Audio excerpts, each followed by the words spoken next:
Hello, and welcome to KPFA's debate series for the 2021 Local Board Delegate Elections, where we will hear from various listener candidates. I am Sherry Smith. I'm a member of the League of Women Voters of Berkeley, Albany, and Emeryville, a neutral third party for this debate, and I'm the moderator for this program.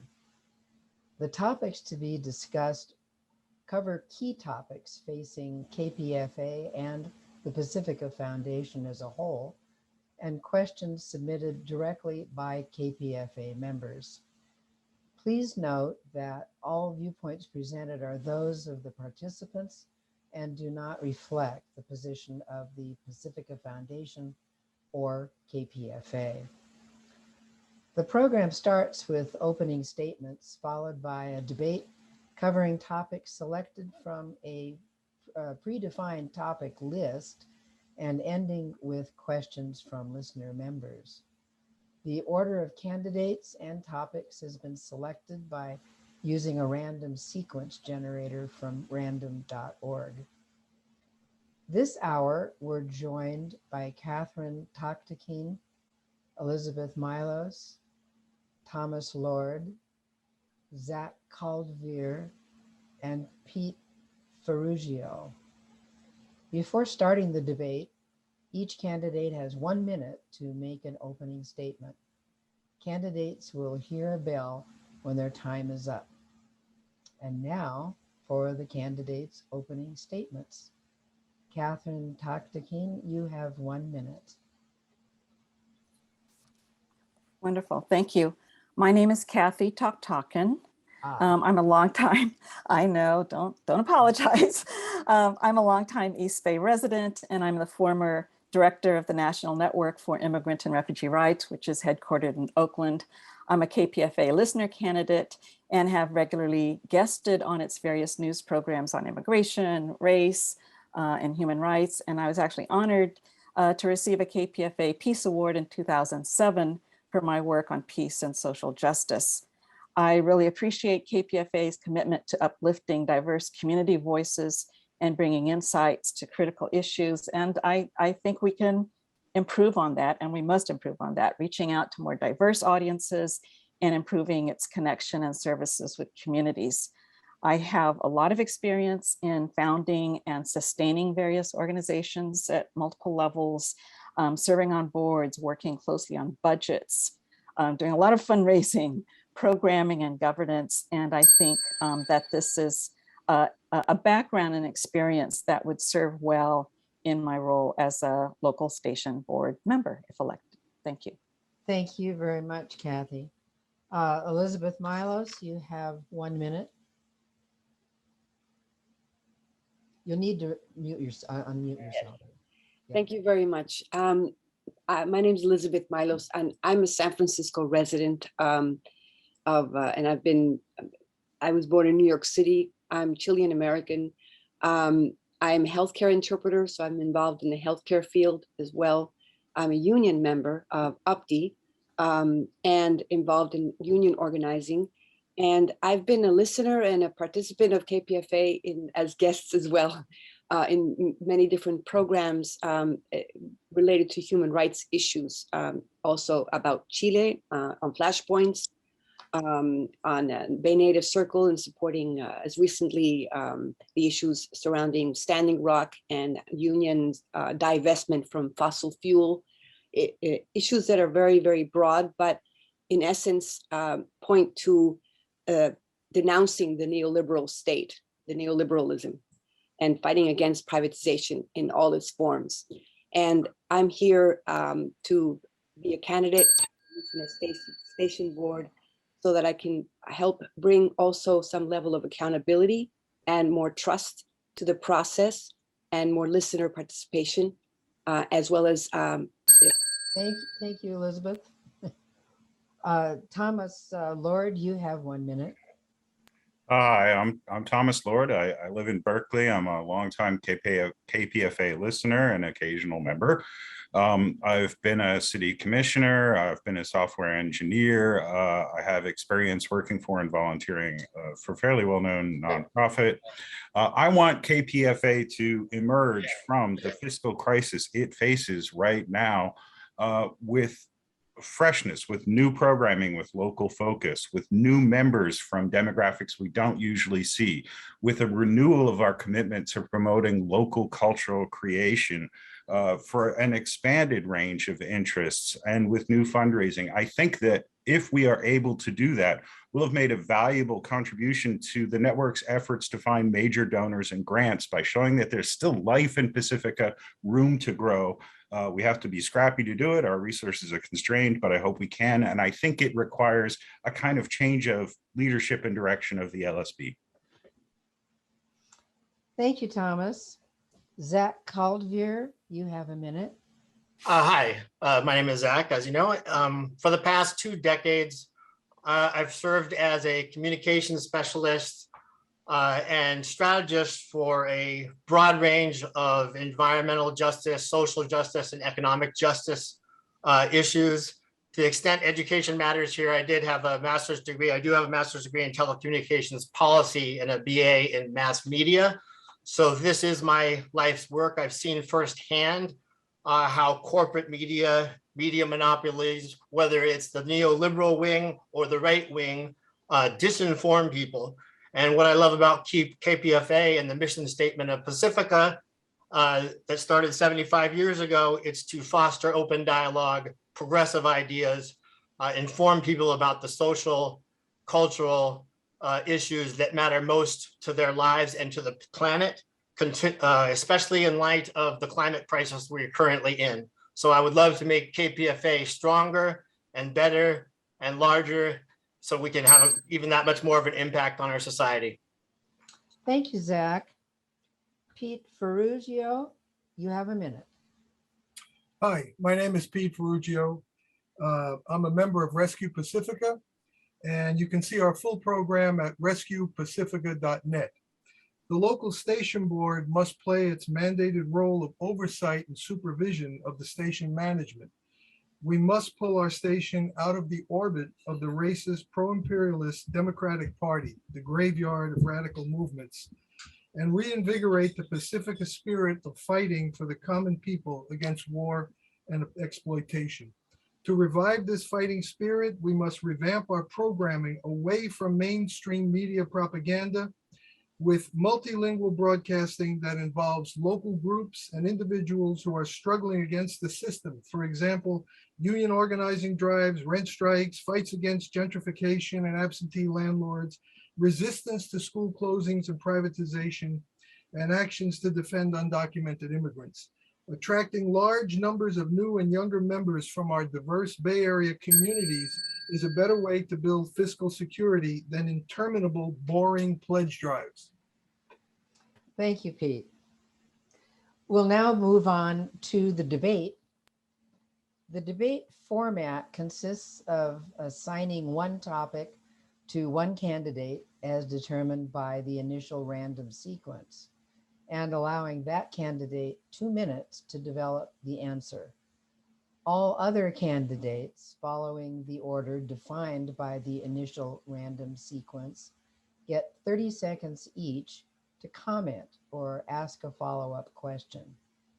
This structure iterates through all candidates until all have had the opportunity to address a topic in depth. Catherine, the first topic is to you, and here it is.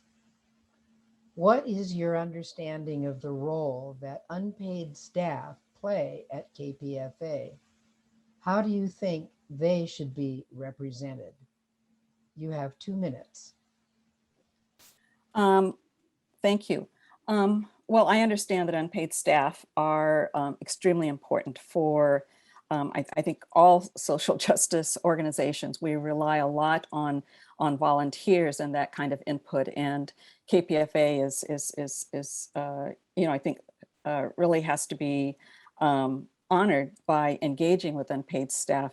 I know in organizations that I've worked with in which we really value volunteers, it's really important that we, that institutions have a system and structure of accountability to them as well. That we don't see our volunteers as a labor force to exploit, that they are treated with respect, that they are engaged in some of the important decision making within a certain realm, within the organizations, that they really have a voice, that they are not token participants. So I think there has to be some, if it's not already defined, there really has to be a defined set of guidelines. In organizations that I've worked with, we actually have an agreement that volunteers sign, which state the responsibilities of the organization, as well as the rights and responsibilities of the volunteers. In a formal organization like KPFA, and especially where there's a union, there's certainly guidelines that might restrict their participation as such.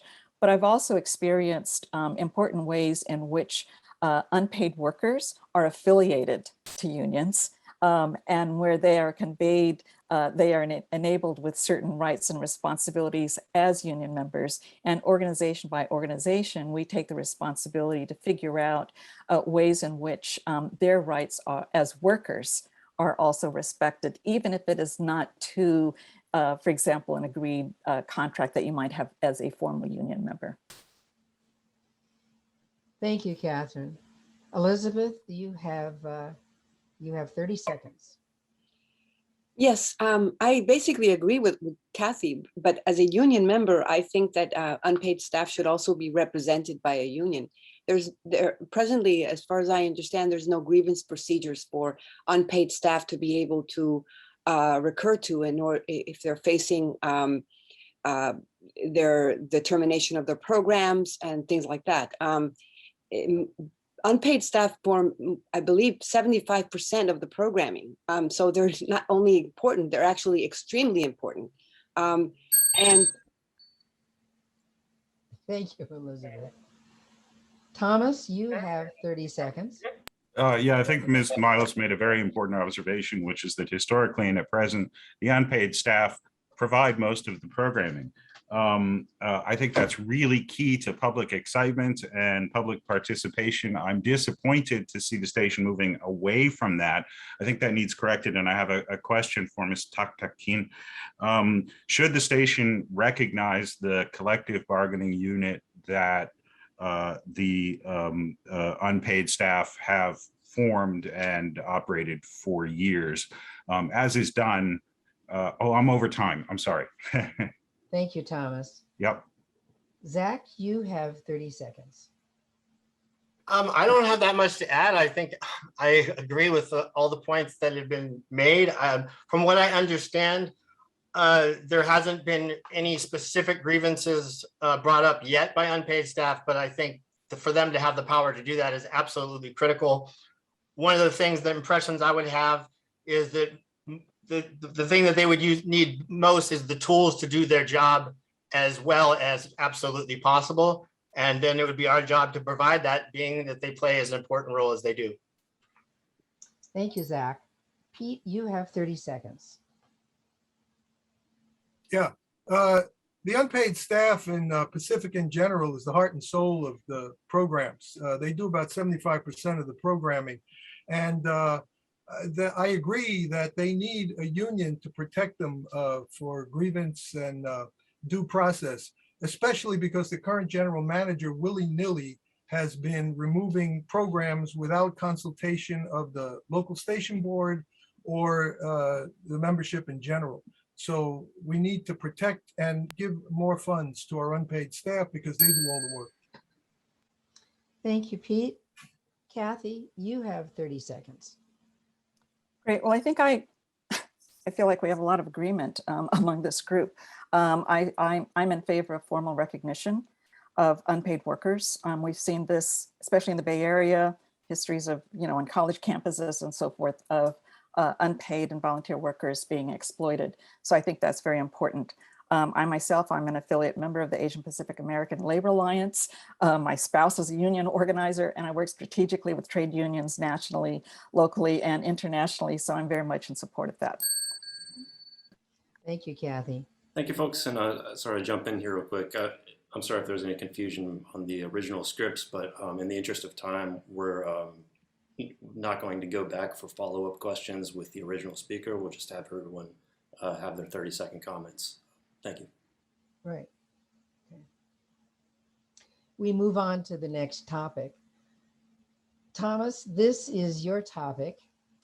What are the strengths and weaknesses of the existing models of fundraising at KPFA and Pacifica?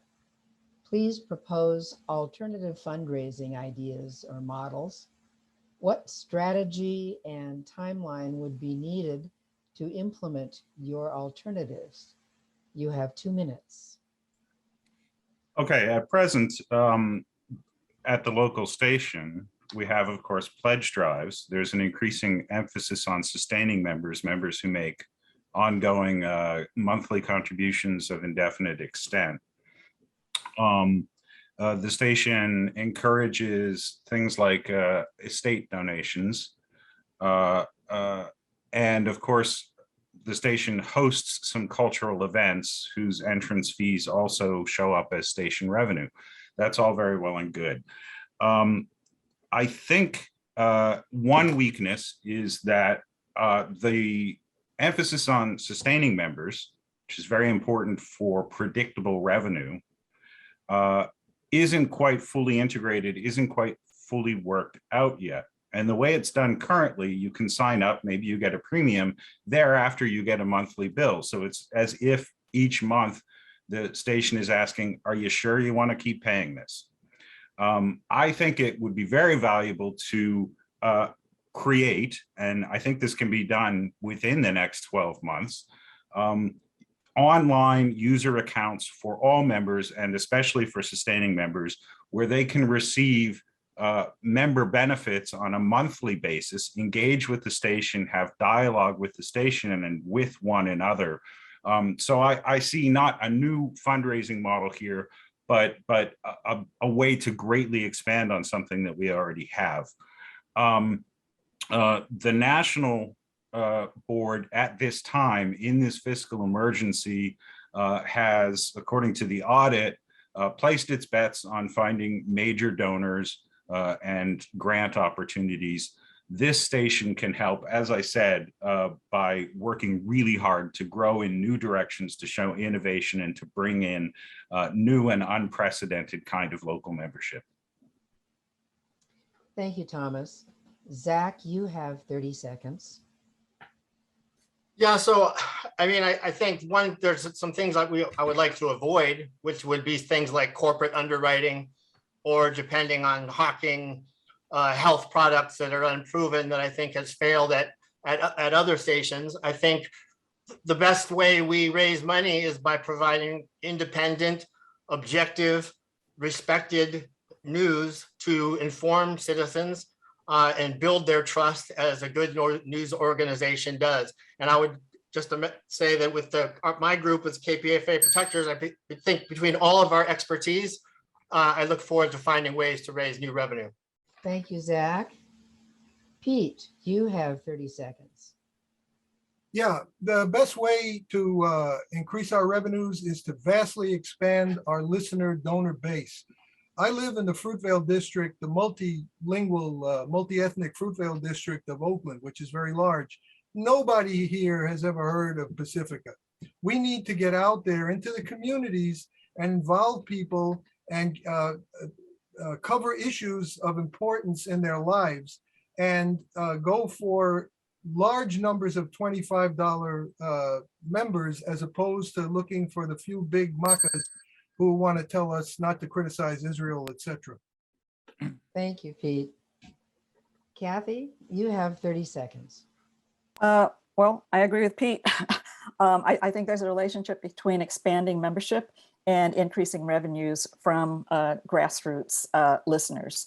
And I would agree with Thomas that if it's not in place, let's streamline And there's no reason why we don't have an effective sustainer program that's easy to access and which helps to build that membership. I think also by expanding what KPFA does, its community services, that it's going to become more eligible for other kinds of grants and things that, especially now, are programs like KPFA should be eligible for. Thank you, Kathy. Elizabeth, you have 30 seconds. Yes, I basically agree with a lot of what people are saying here, but I also think that it's very important to build trust and that donors who are giving money know where the money is coming from. So the first thing I would do, and what is being spent on. So the first thing I would do is actually have a finance committee, because it seems like the KPFA listener station board doesn't have a finance committee. The second thing is accountability. I understand, for example, that KPFA sent $80,000 to a law firm, and it's important that we have accountability so that listeners can trust the process. Thank you, Elizabeth. We move on to the next topic. Zack, this is your topic. What are the strengths and weaknesses of KPFA's programming? And should local station board members be involved in determining programming? You have 2 minutes. Well, I think KPFA has a lot of strengths, thanks for its, high quality and diverse management staff and unpaid staff. And I think it has really stuck to Pacifica's original mission statement almost 75 years ago, informed dialogue, talking about the issues that matter most to people. And so I think KPFA has done a really good job in providing the public with the information they need most. As for local station boards' involvement in programming, I mean, I have obviously a lot of strong opinions on programming that I would love to see.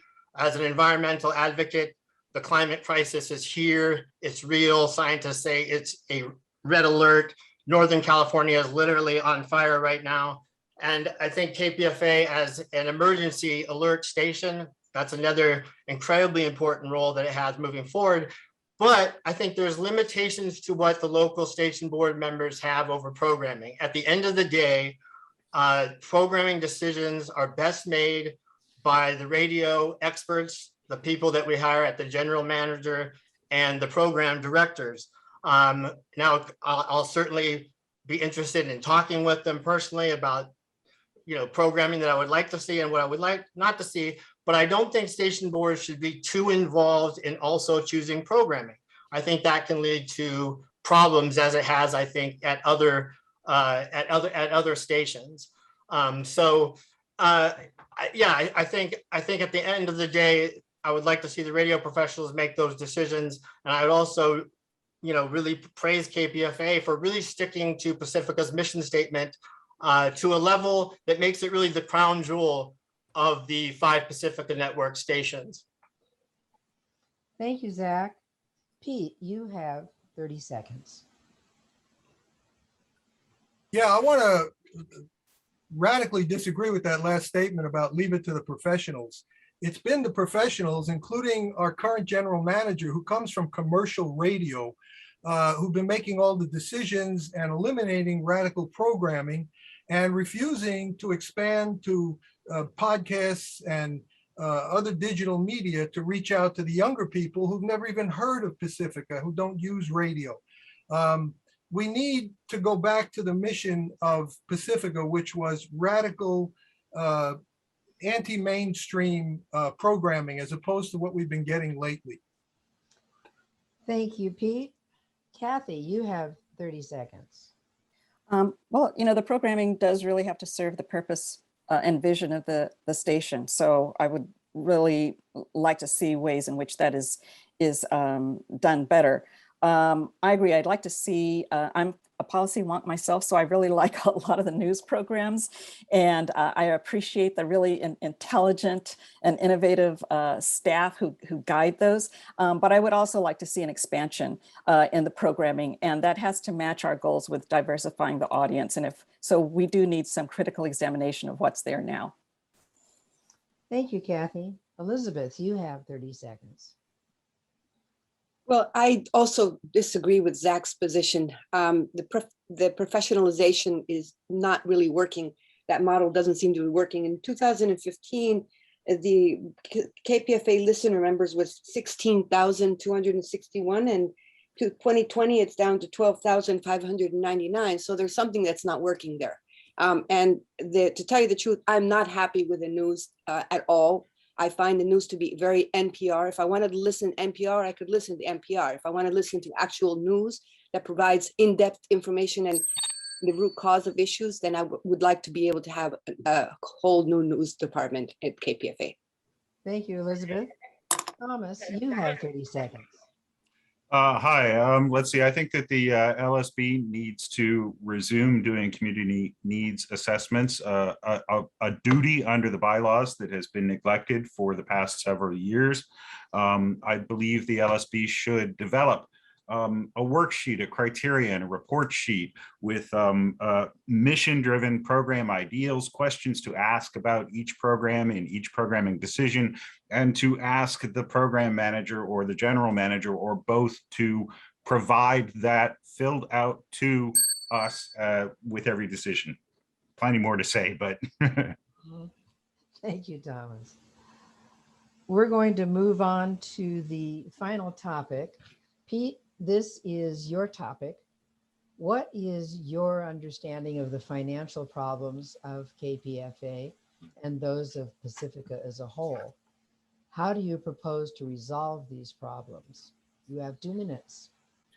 Yeah, well, I mean, in general, as I've been saying, the real core of our financial problems is the listenership of specifically KPFA, but some of the other Pacifica stations. The listenership is aging. They're fine people and all that, but there's not enough of them and they're dying off. And we need to expand our listener base, including lots of young people and communities of color. They're not rich, so we need thousands of them as opposed to 10 or 15 big shots with a lot of money who want to meddle in our programming. I would also say that the lack of accountability here at KPFA that the current local station board faction has been exercising over the general manager has allowed him to donate $80,000 of our listener raised money to pay off the law firm of the people who illegally closed down Pacifica Station WBAI in New York. In addition to that, for 8 years, there was no supervision over paying the property taxes on our buildings, and we almost lost them. And that's this responsibility ultimately of the general manager. So the local station board needs to have a hand in evaluating and overseeing the functioning of the management and how they use our money. Thank you, Pete. Catherine, you have 30 seconds. Well, as a listener, I have found that the financial issues surrounding KPFA and Pacifica are extremely disturbing. And as a board member, I'd really want to take a deep dive into the history and background to that. As someone who's run organizations, been responsible to boards for legal and financial decisions, I'm shocked that some of these decisions have been made that have sold the future of KPFA, for example, and that have become such a fiasco that I think it's also undermined fundraising efforts. Thank you, Kathy. Elizabeth, you have 30 seconds. I would like to reiterate what Pete said. It has to do also with the level of trust that people have in how our money is being managed. And the first thing I would do is in transparency. We need to have our listener board station boards be on the air so that listeners know how decisions are being made and can participate, but also the leaking of money going through with unaccountability, no level of accountability, and that these same people continue to be there with no level of accountability is also very troublesome to me, to tell you the truth. Thank you, Elizabeth. Thomas, you have 30 seconds. One thing that hasn't been mentioned, I think that the board needs to look into some operational expenses, not the capital expenses, not the personnel expenses, but things like consultants and IT spending. I've heard some unusual things about that. I want to emphasize again, culture. We have a music recording studio. We have field recording capabilities. We're trying to figure out how to reach out to youth. We can go and find up and coming local musicians and talent. Look at what KEXP does. Yeah. Thank you, Thomas. Zach, you have 30 seconds. Oh, and just one clarification of my last answer that was incomplete. Yes, professionals are important, but I think it really is listener driven that would be through needs assessment and surveys and what the listeners really want the most. As for the current financial situation, I see the situation as much more a problem at the national level and other stations than at KPFA, which actually contributes the most and is doing the best of all the stations. I think it's the mismanagement at the national level, which is a board that does not represent KPFA, nor are they directly elected by listeners, that I think is a bigger problem. Thank you, Zach. We'll now select some questions from the list that was submitted by listener members, and each candidate will have 1 minute to respond. We'll take as many questions as time allows. The first question is, for talk programming, how specifically should KPFA determine what topics matter to the listeners? And in your opinion, what's the right balance of local and national or international issues discussed on air? Cathi, you have a minute. Well, as someone I've been on the air, and frankly, I'm glad that KPFA has had the perspective of making a local link, providing a national perspective, and not going away from bringing in international perspectives. We don't, sometimes in the Bay Area, we tend to live in a bubble, a political bubble, and I appreciate being able to open that. So KPFA kind of also guides as much as it also listens to what listeners want to hear. Thank you. Elizabeth, you have 1 minute. Well, I think that talk radio is very important. I was very disappointed, however, how much attention was being made towards the so-called impeachment trials and all those kind of things, where a whole bunch of rhetoric was being used. It was very NPR kind of thing. We really need to get back to basics. And I would agree with Zach, maybe in some serious needs assessments and listener surveys would be good. However, as part of the Rescue Pacifica slate, I think we really need to go back to basics and to our mission as Pacifica mission, which would include international as well as local as much as possible. Both are important, especially because climate issues, intervention issues, all of those things impact us. Thank you, Elizabeth.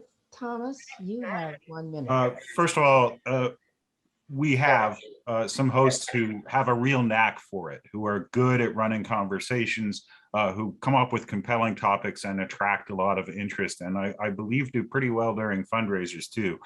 We should not interfere. We should cultivate that where we have it. As far as a systematic approach, again, I keep coming back to the idea that we need member engagement, probably online, that is ongoing, that is dialogic, that lets people respond in real time or in the days that follow to what they've heard on the air, and we can learn from that what works and what doesn't.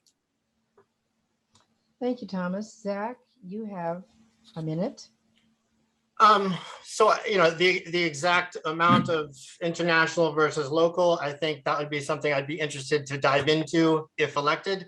I think we can go back again to Pacifica's legacy of the 20th century of what worked best in my mind, when that's that unflinching, unapologetic coverage of the issues that mattered most, whether it was the McCarthy hearings or the Iran-Contra hearings, and then the movements like the anti-Vietnam War and the LGBTQ and the environmental movements. I mean, I think these are the issues that are representing really multi-pronged global and local crises, as we're seeing with these Dixie fires, the worst in California history. So I think if we focus on the issues that matter most to human beings, to our listeners, to our planet, with a focus on justice, the station is going to do all right. And I would support that. And I would look forward to working with listeners, with the local board, and with the managers. Thank you, Zach. Pete, you have 1 minute. Yeah. Well, the standard answer would be poll the membership. And yeah, there's nothing wrong with poll the membership about what they want to hear. Problem is the membership is shrinking and it's kind of limited in its perspectives about the broader Bay Area and what's happening. We need to cultivate new members, new listeners. I'll give you an example. For the past 3 years, the Oakland schools have been having a raging battle between communities and parents and the billionaire representatives on the sellout school board. And they're closing schools and they're privatizing. Tomorrow night, there's going to be a very controversial Oakland school board meeting. During all this time, as I go down there, KPFA is nowhere to be seen. The news department is a disgrace. It doesn't cover important local events. That's where you could find new people. The new Black Panther movement, etc., is out there making speeches. Find new people, have them say what they're interested in, and get them involved in KPFA broadcasts. That's how you're going to pull more people in. Thank you, Pete. The second question is, do you have any ideas on how Pacifica can generate new listeners and market to a younger audience? Kathy, you have a minute. This is a topic on everyone's agenda. How do we reach out to another generation? I mean, just look at all of us. It's something that I think a lot of us who have kind of aged through the movement really have to address. I've been, I was hoping that one thing that KPFA could do is to go out more directly into into communities with podcasts, for example, and to really cover issues that are being organized by a lot of young leaders in the movement down a whole panorama. I would also like to see KPFA expand training programs to enable especially young people of color to come into the arena of radio broadcasting and have the training and capacity and support for them to assume that leadership in helping to reach another generation. Thank you, Kathy. Elizabeth, you have a minute. Yeah, one of the things that I've noticed is that there's excellent programming that's happening in other stations of Pacifica stations like COVID, Race, and Democracy, which is covering things that are affecting workers and affecting people during the COVID era, and of course affecting workers disproportionately, people of color and poor workers. I think that KPFA needs to be open to also air really good programming from other places and also deal with the local issues. For example, Howard Terminal. We're dealing with the Fisher Gap Empire, who was trying to close down the Howard Terminal, the Port of Oakland. And that is going to mean a loss of jobs and just to create condominiums. Where is KPFA News Department? I remember back 20 years ago, I would see KPFA News everywhere on the ground, covering the issues that are important. And I think that people see that workers around the country, there's an amazing level of union membership that's rising among younger workers. And that's making that doesn't seem to be on anybody's radar, not on KPFA News Department radar at all. Thank you, Elizabeth. Thomas, you have 1 minute. So two things. Let me start with anxieties that I hear a lot of younger people talking about today, and that would include climate, work, money, housing security, access to healthcare, of course, the pandemic, and a kind of social malaise, a social atomization that seems to have sunk in, is often attributed to social media and so forth. How can a station like KPFA help to rebuild community, help people to connect? On a more positive note, again, I keep coming back to the importance of local cultural production, up and coming new artists, advanced, highly skilled amateur artists. We recently retired the host of Sing Out, but we have that kind of capacity to feature live performances, to showcase new talent in the region. And I think we should also consider becoming media sponsors at cultural events and go out and also talk to some of the audience about the news. Thank you, Thomas. Zach, you have a minute. Yeah, there's a lot of great ideas here. I think increasing internships and training opportunities, applying for grants to implement these kinds of programs to bring young people, especially diverse young people, so they have a greater voice at KPFA. I also think we have to go where they are. That means greater outreach, greater community engagement. And I think, this also means finding deeper connections with social justice, racial justice, economic and environmental justice organizations, and the climate issues. I mean, I think there's this big lie out there that young people don't give a, about what's going on in the world. And I don't think that's true. There's all kinds of issues that they have been leading the way on, whether it's the Sunrise Movement or the anti-gun violence movement. And so I think if we go to where they are, to where these movements are taking shape, to where they are in the streets, and join them and bring them in and show KPFA as part of that movement, I think we'll do better. Thank you, Zach. Pete, you have a minute. Yeah, well, several people are hitting on the right notes as far as reaching out to the local community. So, for example, we have this apprentice program. Let's use the apprentices as local news reporters. Give them the equipment they need and send them out to events. Like one example I gave was this struggle going on in the Oakland schools. There are homeless encampments all over the place. Oakland, Berkeley, just the whole Bay Area. Go out and start interviewing people and get their stories and get them on the air and figure out how we can try to use the radio station to galvanize our listener community, expand it and galvanize it into fighting for solutions. Thank you. We have a last question, and that is this. What would you do to shorten fund drives and make existing fund drives more interesting? Cathi, you have the first minute. Everyone wants to shorten these fund drives. Well, I think we covered some of the territory in an earlier question, but let's link it to what we've just discussed, having KPFA go out into the communities and doing a fund drive, holding a community event, having tables. I can remember when KPFA had a table at when we had a global action summit here in San Francisco a few years ago, and it was great for them to be out in the community. So, I think we always need to link our goals of outreach with fundraising. And I think that will drive up sustainers, but I think it will also attract new members and be another vehicle for raising money. Thank you, Cathi. Elizabeth, you have a minute. I think when you're talking about fundraising, people also have to realize that we have to have control over exactly where the money has been going. And without a finance committee and the listener station board, we're going to have a difficult time being able to understand exactly the ins and the outs here.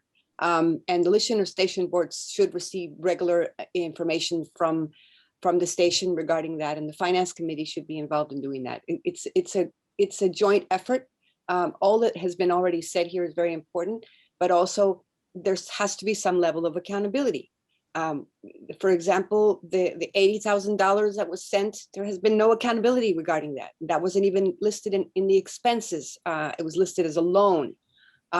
Why did it take Tracy Rosenberg, past treasurer, to alert everyone that we were going to be losing our building because 7 years the assessor's office had not received not even a letter from KPFA regarding the tax monies? And those issues are really important because you need to instill confidence that whoever's going to be donating money, that the money is going to go, first of all, where it should go, and second of all, it should be there's accountability. Thank you, Elizabeth. Thomas, your minute is starting. Okay, so I find pledge drives pretty torturous myself. I believe we're kind of at the point of diminishing returns in terms of having more of them. One idea I don't understand why stations don't do this is donor days. This is one day, can rotate Monday, 1 month, Tuesday, the next. Donor days throughout the year when it's not a pledge drive, but every show that possibly can squeezes in 5 or 10 minutes reminding people of the chance to donate, talks about why it's good, talks about how they can participate with the station, tries to encourage ongoing donations that way. I've talked about the importance of creating new incentives for sustaining memberships. I want to point out that younger people these days use services, I hate to name a commercial service, but like Patreon, things like that, to support cultural creation among themselves. These are services where you pledge a monthly amount and you get exclusive content or at least early access to content, that kind of thing. We can do that with sustaining memberships. Okay. Thank you, Thomas. Zach, you have a minute. Okay, so as I understand it, it's the national board that is supposed to track membership, and I know that there are some hardware and software issues that could be done better. I also have been told that a lot of times when people donate, they don't necessarily get an email also asking them to become members. And so building that kind of connection, I think that would be another way that we could increase donations. But I'll be humble here. I am looking forward to learning more about how to best do this.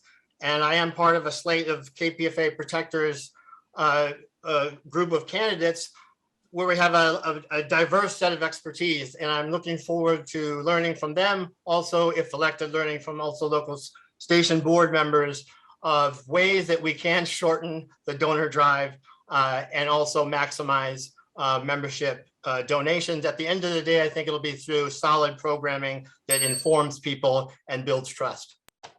Thank you, Zach. Pete, you have the last minute on this topic. Yeah, first, just to take up a question that's kind of related to this, which is the big, deep financial problems and the debt that Pacific in general has, and it keeps getting blamed on the national board, the current national board. The current national board is new. New people were elected a few months ago.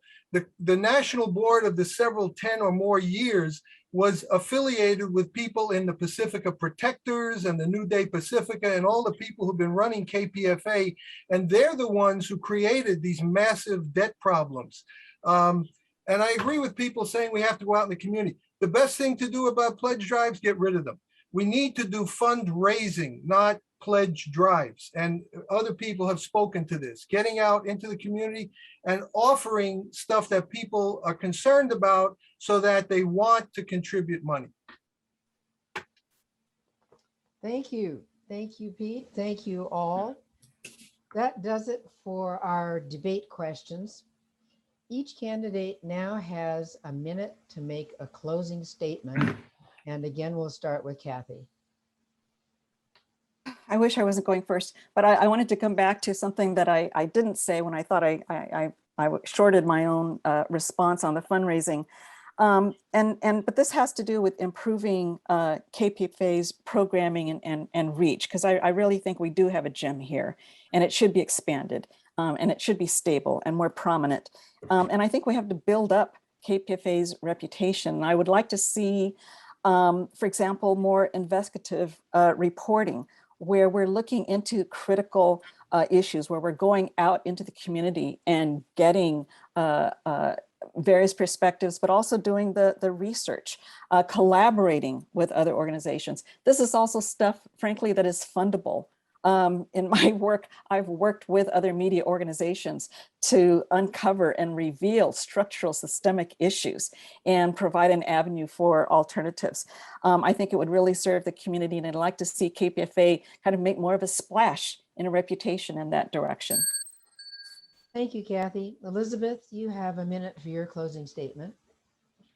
Yes, I would like to see that we have a program council.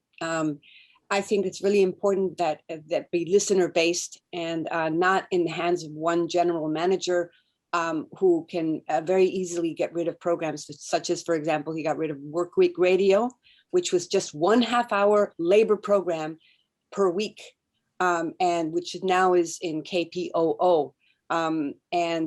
We should also realize that we are part of a network, and so we should also air other really good programs from the other affiliates instead of pretending that we're in our own little bubble. We should also have a finance committee, and seriously, we need some more transparency here. We need to be able to evaluate the general manager as part of the listener station board, and we definitely need to be out in the community. And the fundraising issue is not only how much money comes in, but where does the money go? And we need to have more control and more accountability over that. Thank you, Elizabeth. Thomas, you have a minute. So my final thought is that times of great crisis that jeopardize things of tremendous value tend to radicalize people. I think people are starting to be radicalized by the climate emergency, by the issues around policing, by the issues around housing, by economic insecurity, by social injustice, which is becoming more and more mainstream and acknowledged to talk openly about and struggle with. Similarly, the station is at great jeopardy of losing its existence, frankly, along with the network. And that should also lead us to take more radical steps in how we steer the course forward to try and save this thing of incredible value. I've talked about some of my ideas of how we could do that. I hope I get a few votes out of that. And I hope to serve on the LSB. Thank you. Thank you, Thomas. Zach, you have a minute. So I'm running for the local board because I believe independent radio is one of the cornerstones of a thriving democracy. I also have fears for its future because despite growing audiences for publicly funded stations and progressive podcasts and online news, Pacifica Radio, especially at the other 4 stations, we're seeing dwindling listenership and real financial troubles. And so what I hope to do is make sure that independent news-focused radio continues to engage at KPFA, persuade and inform, build trust, and it must do this by telling the truth about the issues that Thomas went through, the climate crisis, the criminal justice crisis, we've gone through the list.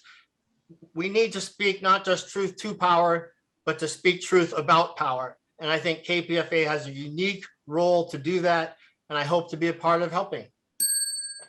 Thank you, Zach. Pete, you have the concluding minute for a concluding statement. First of all, I can't wait to go back to live LSB meetings where we can look each other in the eyes. But secondly, I think I pretty much stated my case that Pacifica needs to revamp its total programming approach and reach out to the local communities in the Bay Area, conforming with the original mission of Pacifica, giving people a true alternative to the mainstream media. So unfortunately, the current faction that runs the local station board apparently doesn't want to hear this. And that's why we need to change who's running the local station board. Thank you, Pete. Thank you, everyone. Thank you for listening to KPFA's debate series for the 2021 Local Board Delegate Elections. My name is Sherry Smith, the moderator for the program, and we were joined by Cathi Tactaquin, Elizabeth Milos, Thomas Lorde, Zack Kaldveer, and Pete Farrugio. Visit elections.pacifica.org for all questions and to file a ballot request form. Make sure to cast your ballot before 11:59 p.m. Eastern Standard Time. That translates here on the West Coast to 8:59 p.m. On October the 15th of this year, 2021.